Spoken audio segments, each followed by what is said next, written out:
ആളൊഴിഞ്ഞ വീട്ടിൽ അതിക്രമിച്ചു കയറി ആക്രമണം നടത്തിയ ഇതര സംസ്ഥാന തൊഴിലാളിയെ പിടികൂടിയിട്ടുണ്ട്. കോട്ടയം തിരുനക്കര ക്ഷേത്രത്തിന് സമീപത്തുള്ള കെട്ടിടത്തിലാണ് രാത്രി 11:30 യുവാവ് കയറി ഭീകര അന്തരീക്ഷം സൃഷ്ടിച്ചത്. അഗ്നിരക്ഷാസേന യുവാവിനെ കീഴ്പ്പെടുത്തി പോലീസിന് കൈമാറി. അതിന്റെ ദൃശ്യങ്ങളുണ്ട്, അതിലേക്ക് ആദ്യം.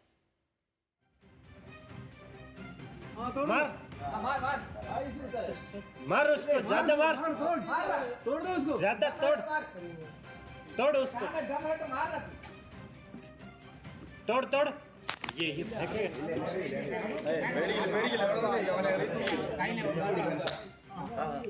उसको वेरी गुड शाबाश. അജിത് ബാബു കോട്ടയത്ത് നിന്ന് ചേർന്നു. അജിത്തെ, വിവരങ്ങൾ എങ്ങനെയാണ്? സേതുലക്ഷ്മി, ഇന്നലെ രാത്രി 11:30യോട് കൂടിയാണ് ഇത്തരത്തിൽ ഇയാൾ ഈ വീട്ടിലേക്ക് എത്തുന്നത്. അതിനുശേഷം ഈ കയ്യിലെ ചെങ്ങല, ഗേറ്റിന്റെ തന്നെ ചെങ്ങല പൊട്ടിച്ചെടുക്കുന്ന സാഹചര്യമുണ്ടായി. ആ ചെങ്ങല ഉപയോഗിച്ചുകൊണ്ട് വീടിന്റെ ഗേറ്റ് ജനൽച്ചില്ലകൾ അടിച്ചു തകർക്കുന്ന സാഹചര്യമാണ് ഉണ്ടായത്. ജനൽച്ചില്ലുകൾ ഓരോന്നോരോന്നായി അടിച്ചു തകർത്ത് ശബ്ദമുണ്ടാക്കുന്ന പശ്ചാത്തലമുണ്ടായി. ഇതോടുകൂടിയാണ് ഇക്കാര്യത്തിൽ പോലീസും ഫയർഫോഴ്സും ഒക്കെ വിവരം അറിയുകയും സ്ഥലത്തെത്തുകയും ചെയ്യുന്നത്.